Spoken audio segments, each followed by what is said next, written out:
Glad to be back. Something happened this week that made me very highly emotional in lots of different ways. I found myself crying at a home. I know that I'm not very stable at the moment.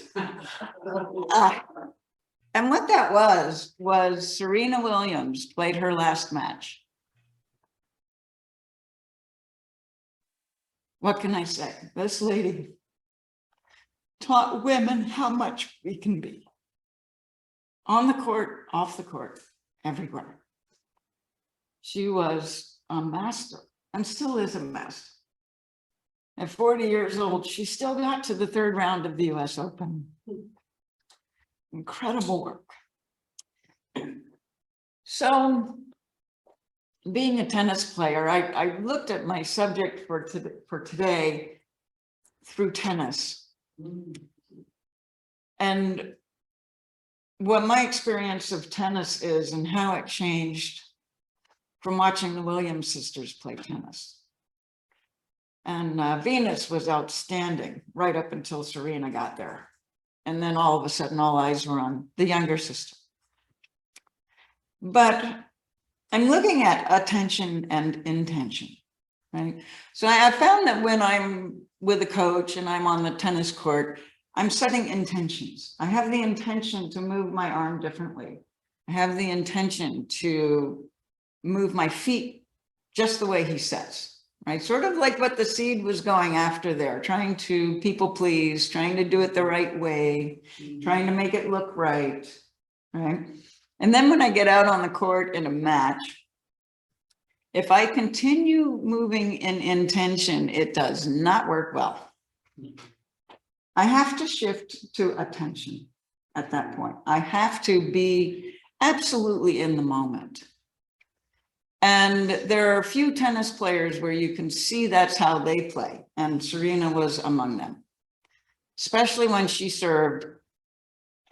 Same with Rafa, he's the same way. You look at their eyes as they're about to serve, and they're just completely attentive to the exact moment that is. I can be playing up at net and have a super easy ball, and it'll be coming in. And if I take my eye off of the ball and I look instead where I intend the ball to go, it could go anywhere. If I watch the ball and pay attention to hitting the ball, it'll go in an appropriate spot. One of my favorite, I'm in doubles, and one of my favorite lines with my tennis partner is when they really hit a really awful shot, you go, you know, that looked better in your mind than it did out here, you know? That's the intention. That's the intention. And intention's important. I enjoyed writing my intention today, sitting in the chair. Intention's great. There's an entire industry built around learning how to set intention and how important intention is. But without attention, intention is nothing. Intention never happens. It's always in the future. You don't say, I am going to be light in about 1 week.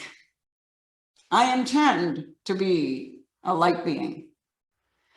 These don't make sense, right? These are nonsensical ways to talk about intention. You want to be a light being? Pay attention to who you are. Back to the seed. I'm sure that that's what she was going to say.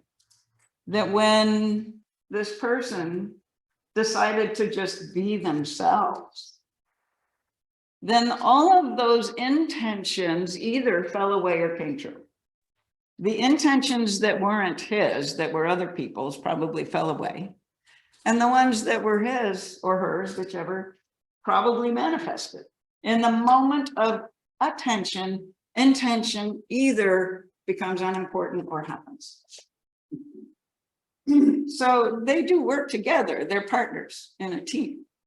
And we're not going to trash the intention. But we've got to pay more attention to the attention. So every time we're working on intention, we can know that we're not in the present moment. And what is super cool about the dawning of the age of Aquarius, where we are right now, is that we now know that everything is here. We now know that it's in this present moment. If you can think it, it's here already. Someone told me that when I was like 26 and I didn't get it, but I'm getting it now. I'm not broken. That's what that says. If you can think it, it can happen now. Because it just happened in your mind. And how do we even know what's in our mind and what's not in our mind? I was playing with that with imagination and things like this. On our trip to Shasta, we had a super high energy group of 12 people. And everyone there was a high energy light work, which made the group of 12 really, really, really powerful. And I noticed she started right away with I am statements.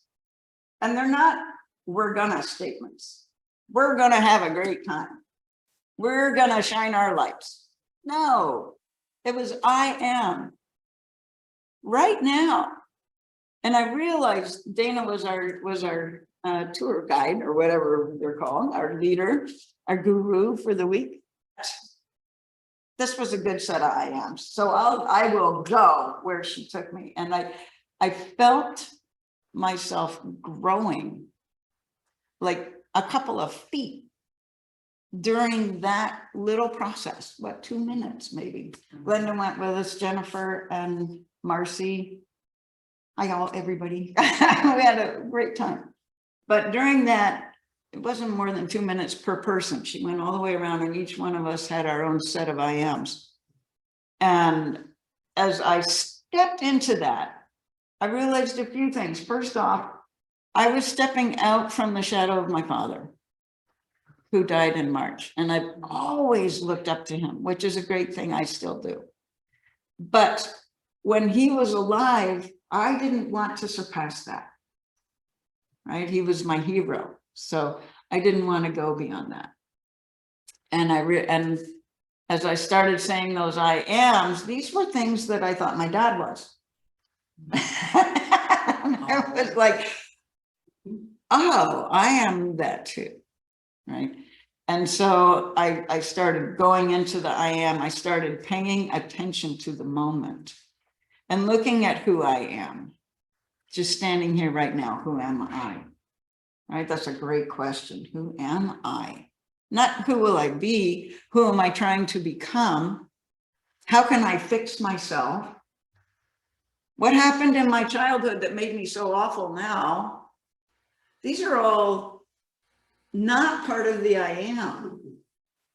Because who I am is someone that had that happen in the past, and I'm not broken and I'm not going to be fixed. I've been trying to fix myself for over 50 years. It took 12 years to get so messed up. And then for the last 50 years, I've been trying to fix it, thinking I was all messed up. And I'm found out there on Mount Shasta, I'm not messed up. I don't need to be fixed. I'm different than other people. And other people are different than each other. They're no two alike, right? And it's simply the absolute truth that I'm okay. There's even a book, I'm okay, you're okay. Yeah, well, we all know that's not true. Until we go into the I ams and who am I with the attention in the moment. There really is an entire industry built around fixing oneself, and it's called the self-help, right? And it's huge. And as long as we buy into that we need to be fixed, we'll buy another self-help book.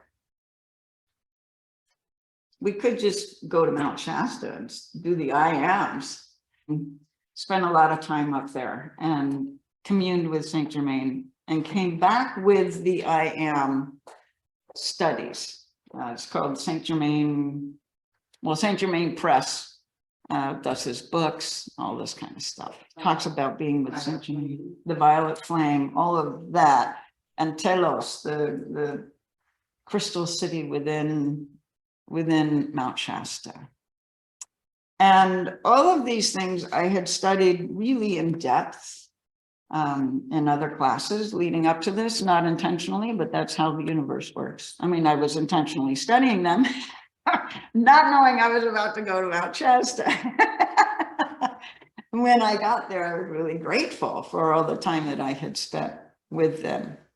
And so it was easy to work with the Violet Flame and with Saint Germain and with Telos, all of these other things, because I knew I had a little background. I had a little Velcro that this stuff could stick to. But studying it not at Mount Shasta and being in Mount Shasta, especially inside those caverns and inside where the crystal caves are, I realized I had a different set of vision. We went to a glen, it was filled with fairies, right? And we did a heart meditation where we had our heart light, we breathed through sort of like heart math, and we had our heart light come out, and all of the heart lights, we were in a circle, all of the heart lights came together in the center and shot straight up, straight off the planet, right?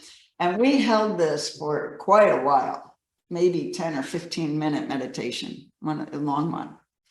And while that was going on, I saw the heart light, and I saw fairies coming out from all over the place to play in the upstream from our heart light.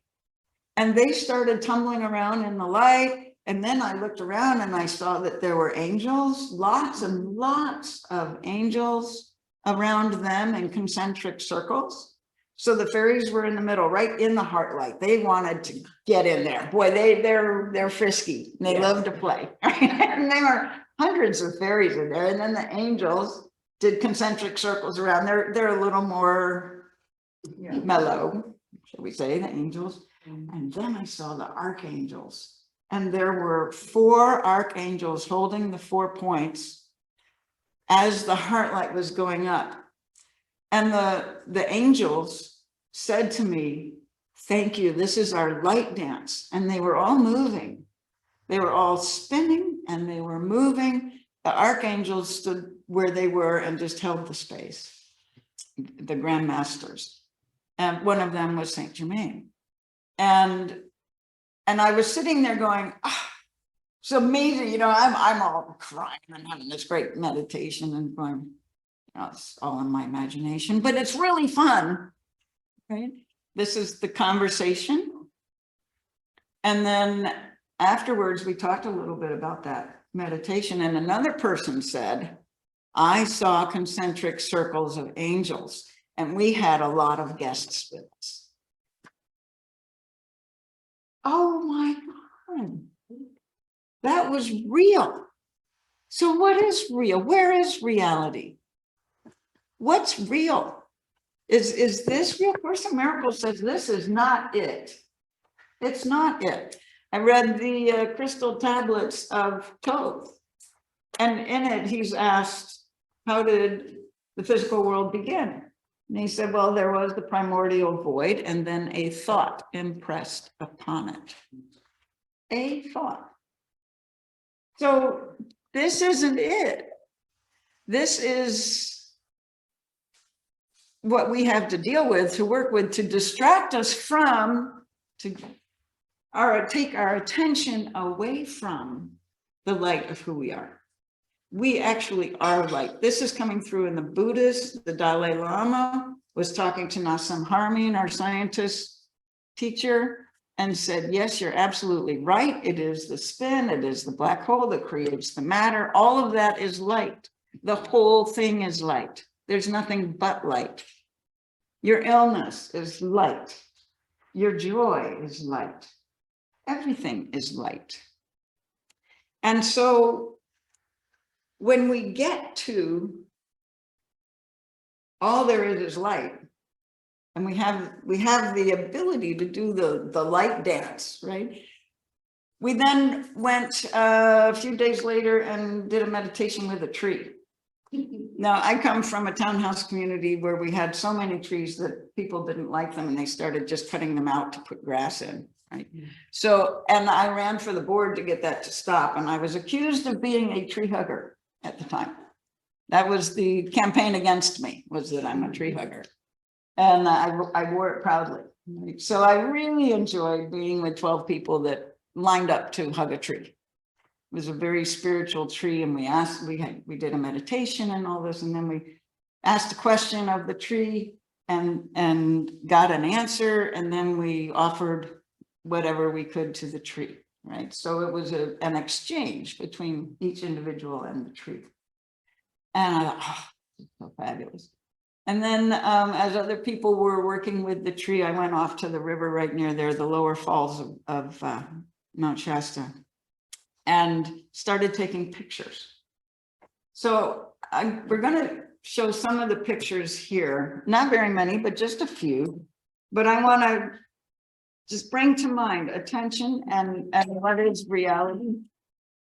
Hopefully, Jennifer, I don't know, she can hear us, right? Yeah, okay.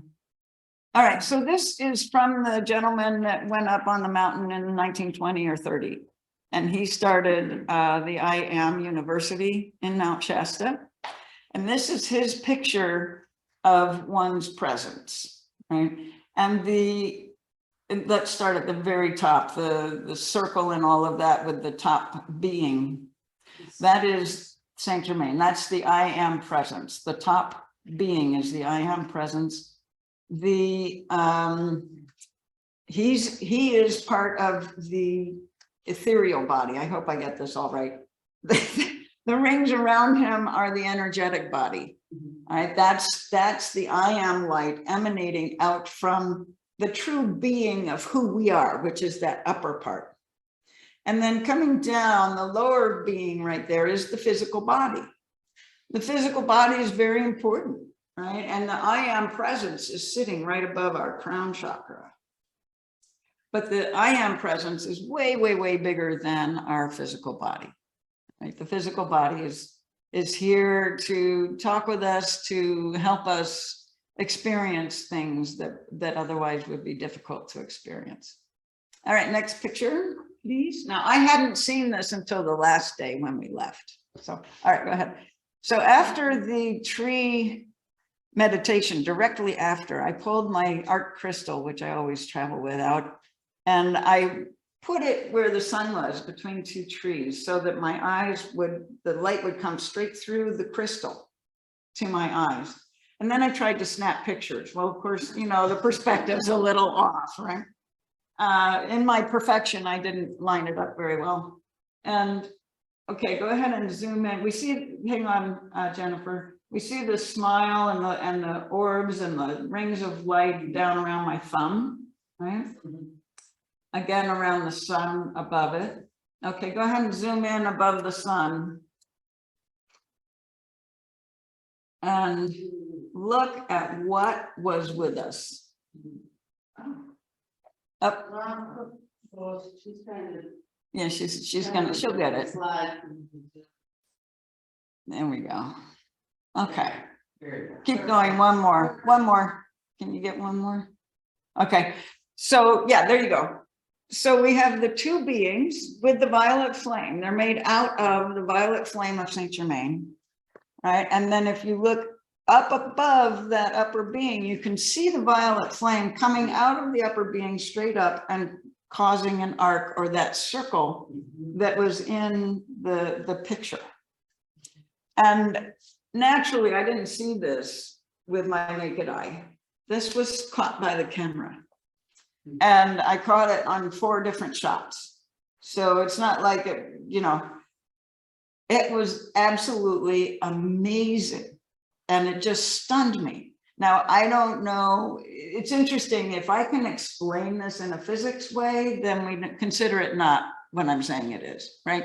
As if the angels or the orbs that come through as a reflection of the camera lens are not really orbs. Why do we do that? That just makes no sense. We need to pay attention to what is coming through. And of course, it's going to use physical laws to come through. So who cares if we can discuss it in scientific terms or in spiritual terms? It's still very, very real.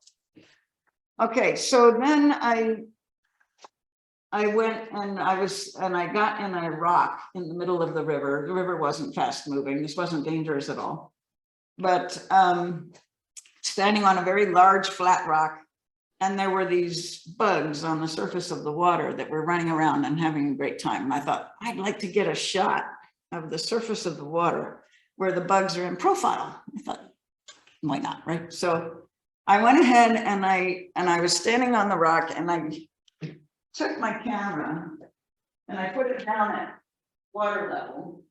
I couldn't see what I was shooting, so I just shot. I shot for pictures. Okay, so go ahead and remember, this is right after the tree meditation. Look what happened. We have the rainbow in the left corner. Yeah, 2 rainbows. Yeah, we have a couple of rainbows in there, actually. Then we have the arc of light. That's the I am light, the white light. We have a few orbs in there all over the place. Go ahead and do a little close-up on that, Jennifer. And right there are the rings of the tree. The rings of the tree. The tree energy was right there as I was shooting. And you can see the little white bugs on the water surface that were running around. Those are the bugs I was trying to photograph. And I had a lot of company. Right now, I took these pictures immediately after using the crystal, and then I put the crystal back in my necklace and took these pictures. So go ahead and let's look at the next picture, which was taken the same way in this series of 4. Notice how it's a little cut in. The arc is a little cut in. The rainbow's not on the top. But go ahead and on the right, there's something very unusual over there. So we're going to go in and look at that right there. That looks just like my crystal. That's the energetic imprint of the arc crystal that I had just used to shoot and got the violet flame figures. Right now, the crystal was back in my necklace, but it's tetrahedral. You can even see the lines across the edges of the crystal, which we put on there to keep it from. Isn't that amazing? You're familiar with the crystal. That was on my neck at the time I shot that picture. So the energy imprint of that crystal was just in the area and did not dissipate. It's like, that is absolutely mind-boggling for me. Jennifer, do you have the picture of the crystal juxtaposed? There we go. There's the picture of the crystal, and there's the crystal energetic imprint. And that imprint is looking at it right from the point of the crystal itself. And you can see it's tetrahedral. You can see the corners coming out. Oh, you've got your crystal. There we go. Eileen has one of these crystals too from our Egypt trip. It's called the arc crystal. And if you look at it from one of the points, it'll look exactly like that picture on the right. And I have no explanation for that. So there it is. There you go. It's just there. We still have the tree rings in the picture. And I can make up stories about the energy imprint or all that, but I don't know. I have no idea how that got on there. But it's really cool. There are ways to explain some of it. There's no word. Well, we just don't understand it because we think this is what's real. And that's where the confusion comes in. And Byron Katie kept on telling me for however long I was running around with her that our pain comes in when we think it should be different. This should be different than it is. That's where the pain is when you say, oh, you shouldn't have said that to me. Oh, you should have been nicer to me. Or all of these other things, right? That if we just allowed this to be what it is and just gave thanks for it being this way, then we would be very happy. And we'd find that we always have enough. She even gave the example, I'm sitting in the room and I see a bomb coming and it's going to go right through my window and it's going to kill me. I'm going to be there with that bomb as it does that. I'm going to experience my death. It's like, woof. There you go, right? So I'm just going to reiterate that everything is already here. What I've noticed for myself, I came home from Shasta and realized that I had not been here living my life in Pennsylvania as a happy Pennsylvanian ever since I got here, because I had a story. My story was that I came from California. I just came out here to go to college and then I never got home. So I've been the Californian that got stranded out here in Pennsylvania trying to get home ever since. Did not belong, right? That's the shorthand. I did not belong. And with the I am, I saw I do belong. This is my life. This is where I am. I've made choices that have kept me in Pennsylvania because this is where I belong. Until I leave, if I leave. And then I belong somewhere else. You can't not belong where you are. And as long as I'm looking out there, not paying attention to what I have right now, I miss it. I miss it. I set the intention of moving back to California and all of a sudden I'm not here in Pennsylvania. Right? And I have had the best few weeks since being up there on Mount Shasta, just because it taught me to pay attention. Pay attention right now. This is it. You're not getting another it. You know, you can use your it to set up intentions if you want to change this stuff, but that's what intentions are all about, is changing this. If you really boil down, why would I set an intention? I want to set an intention. I'm going to make more money. Well, I'll give you $5. You just got more money. There you go. It's I mean, you have everything you need for what you need to do, no matter what's going on. No matter what is going on, even the really, really hard stuff. I read an incredible, I hope 5 more minutes, good? We're good for 5 more minutes? Yes. In a magazine, I read that mental illness in America has doubled from 15% to 35% since COVID started. And I started looking at that. I thought, oh my God, I've had the best time since COVID started, because this is real stuff that we can work with our thinking on, because it's so easy to go off the rails, right? And it was so awful that it got me to stop watching the news. That was pretty releasing. It's like, I get the news, what I need to know, I get it when I need to know it. I don't need to watch that stuff. Right? And every time and I saw these people, they're now taking medication for depression. They're on medicines. A lot of them are in the younger generations of 20 and 30-year-olds that are now on psychotropic drugs. Not because they're sick, but because they never learned how to use their thinking productively. They never learned how to guide their thoughts, to pay attention to what they're paying attention to. Never had a class on that in school. Pay attention to what you're paying attention to, because that's what you're going to experience. That's where experience comes into our lives, is at that point of attention. So if you pay attention to what you're paying attention to, if you're feeling really lousy, pay attention to that. What am I doing right now that makes me feel, oh, well, maybe I could do something else. Right? Maybe you can't. And sometimes just a surrender to a terrible moment is really a very sweet thing. Sometimes. Yeah.